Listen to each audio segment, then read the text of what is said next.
Hey guys, welcome back to the channel. This is HowFast. Today I'm actually going to be doing some maintenance on Hildy, my 2011 BMW 328i with X-Drive. If any of you follow me on Instagram on my personal account, which is PDC_X_JustInc, which is like, it's really more like my art page, where I do a lot of painting and carving and design and all sorts of stuff like that in my abundance of free time that I have. In my last couple posts on that page, you could see that I actually put 10,000 kilometers on in the last month on this car, and a lot of that has to do with my career that I have. I actually travel quite a bit, and because of that, you can imagine 10,000 kilometers in a month, you're doing oil changes pretty regularly. So I figured I'd show you guys what's entailed in giving this car the regular maintenance, and I'll go over some of the stuff that I've done to the car since I owned it, what it looked like when I got it, and where it's at right now, and where it's probably going in the future. So stay tuned, and we'll get into that right now. I will say, I'm usually pretty anal about how clean my car is, and when you look at it, you'll realize this engine compartment is filthy. And that's what happens when you drive as much as I do. No matter how often I wipe this down, within a week I've put 2,500 kilometers on, and it's usually down Bob's Road in the middle of nowhere, and this is what my engine compartment looks like. But a couple of things that you're going to notice about BMW that makes them really easy to work on, that's the oil filter right there. So no messing around like those GM old engines where the oil filter is usually up right next to an exhaust manifold for you to burn your arm on. Right there.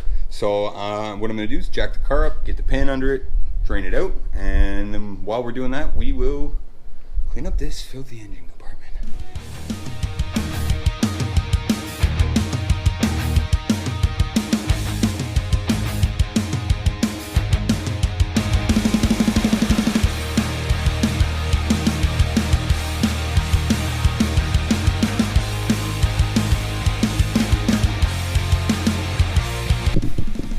I like to leave the jack stand and the jack under there just for extra protection.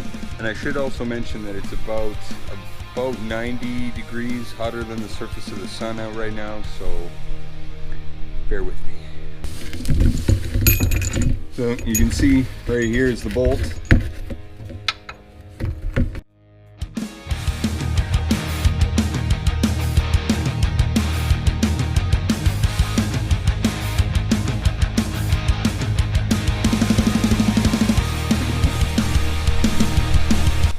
Well, here's oil with 16,000 miles on it. Not terrible. I've definitely had worse. Full synthetic, so I can run up to 15,000 with it. It was overdue. So let that drain out, and then while that's draining, we'll get to cleaning.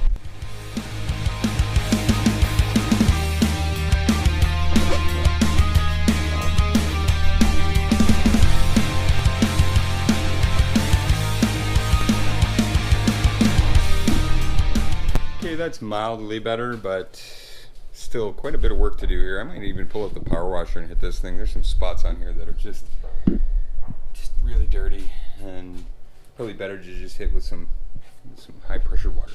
So anyway, the oil's just about finished draining out. I had loosened off the cap.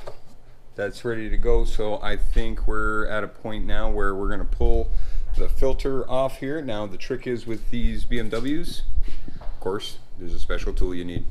So, special tool is this.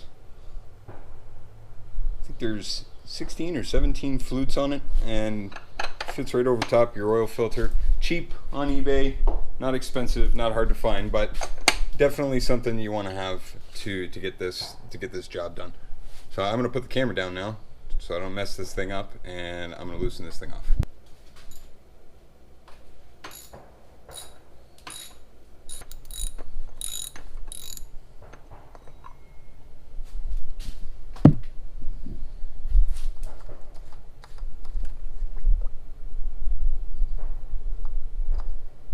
There's our oil filter.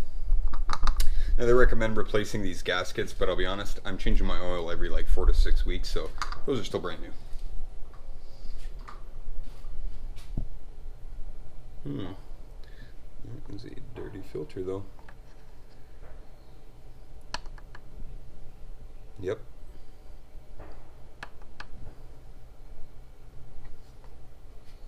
drain out a bit. Warm. Beer time. And now my favorite part of changing the oil, finding the oil drain plug. I'm gonna guess it's here. Oh, that's, there it is. There it is. And it still has the crush washer on it too.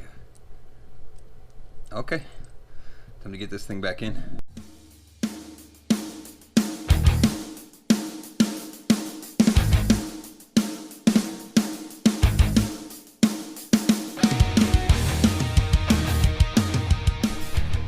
Okay, I'm gonna get rid of this old filter.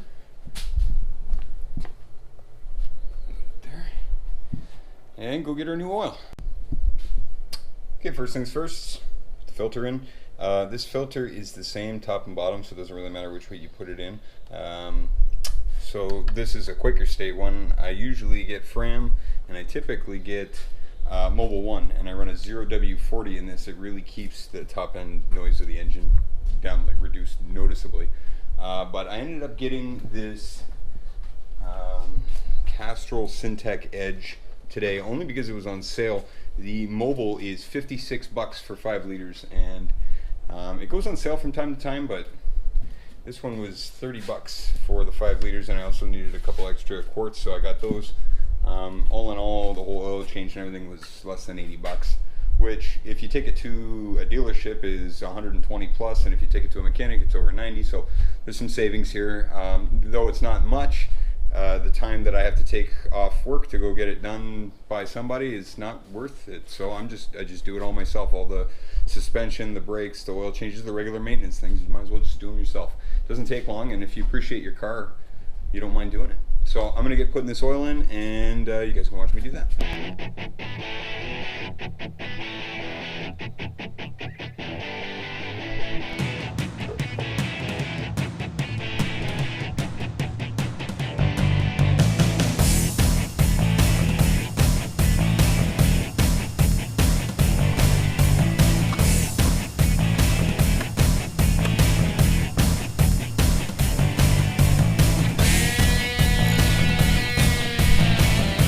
The annoying things about these vehicles is the fact that they don't have a dipstick. So you put the oil in, and then you have to go and you get in the car, you start it up, and you got to wait for the computer to tell you how many liters of oil are in it, or how many you need, or how many are too much. So I'm gonna go put the lid back on this, start the car up, let it run for a minute, and we'll check our oil level.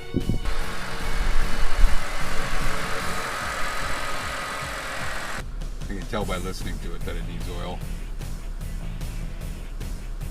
It'll tell us here in a second. Yep.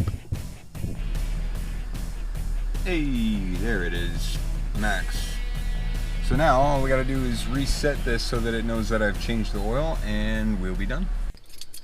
Okay guys, to reset this on the car, key in the ignition, and push the button.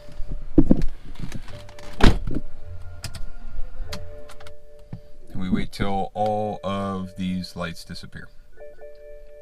Once all that beeping stops, you hold your odometer button until, and then it'll disappear. Now we're in our options.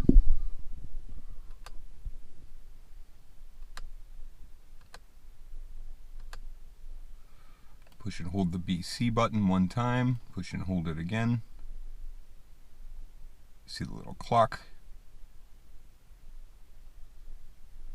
Reset for another, it says 27,000 kilometers. Obviously I'm going to change it at 230, which will be 14,000 before the next oil change.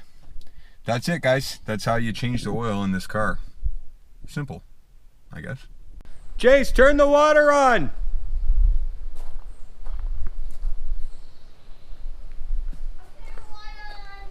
You got it on all the way?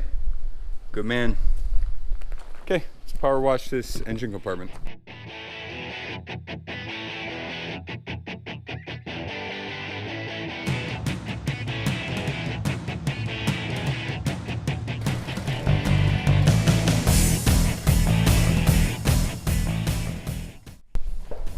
That makes a difference. How's that for clean? Just gotta wipe it all down now. But first, we gotta turn off the water so we can get the soap out. You wanna turn off the water for me? Alright, I'll turn off the water. What? No, I'll turn it off. It's okay. No, what? Oh, okay. Well, you go turn it off then. See, kids are good for something.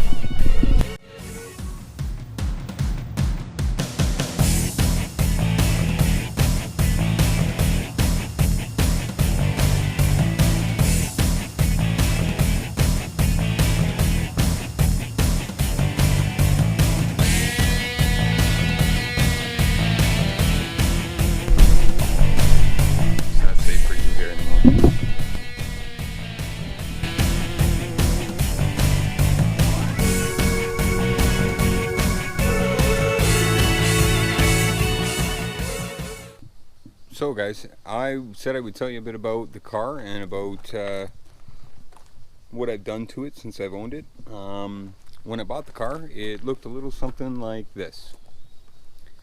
And after some tweaking, we have this. So what I did is, the first thing I did is I got new rims. Those were, I think, a 247. They were a 17-inch rim with a 11 spoke. This is a 7-spoke 162. They're an 18-inch and they're a staggered setup, so they're a little bit wider in the back. This is an all-wheel drive car, as I'd mentioned before, so I had to make sure that the tires were the same size. So it's called the rotating diameter. So I had to figure that out and make sure that those were the same, but you can put a staggered setup on an all-wheel drive car. The next thing I did, which was a maintenance item, was the brakes. I switched them from the stock to a drilled and slotted setup from Max Brakes down in Mississauga, which was a really good option. I mean, I thought they were really, I still think they're very good brakes. The brake pads that they give you with the kit leave a little something to be desired. They're a little squeaky, so I'll be replacing those shortly, and I'll keep you guys up to date on that. Then I changed the suspension. I went with a set of Godspeed Monomax coilovers. I dropped them in the car 1.25 inches in the front and 1 inch in the back. Gives it a little bit of a rake, and that really did a lot to improve the car, its stance. And also I tinted the windows. Obviously you can see there's some vinyls on the car. I've done a couple different things with the car since I got it, and one of them being the M stripes, which looked a bit like this. And I also put a set of stripes on the C-pillar on the other side. And then I got kind of sick of that after a while, because let's be honest, it's not an M car, so I peeled those off last summer and I put these on, which I kind of came up with after seeing another car online, and I kind of twisted it around, made it my own through a small set, as you saw here on the front. But these are going to be coming off shortly too. They're going to go, and I've got something else planned for it, kind of like an every year kind of a thing. I'm just going to change it up. I also have some front splitters for the front, and I also put on this rear spoiler in the back. So originally it looked something like this, and now it's got a much more aggressive profile. I mean, it's not a huge spoiler, but it really does something for the back of the car. So on top of that, I did the interior. The interior was originally the wood grain, but now I did it in this iridium silver, which I like. I don't love it. It's okay. It's better than the wood grain, if you ask me. But I'll be changing that. I wanted to do it in like a brushed aluminum, but when I got the aluminum wrap in, the grain was running the wrong way, so I couldn't use it. I plan on getting some other stuff. Anyway guys, that's going to do it for today's episode. If you enjoyed, please make sure you like and you subscribe. We'll be going back to some of the regularly scheduled content with the race car next week, and we'll be cutting out the X-brace. We'll be showing you guys some of the pistons that we've been cleaning up. We're going to be spreading out the seat, and of course we've got those shirts that we want to show you guys. So stay tuned. Make sure you guys subscribe, share, comment, and like, and we'll catch you guys next time. Thanks.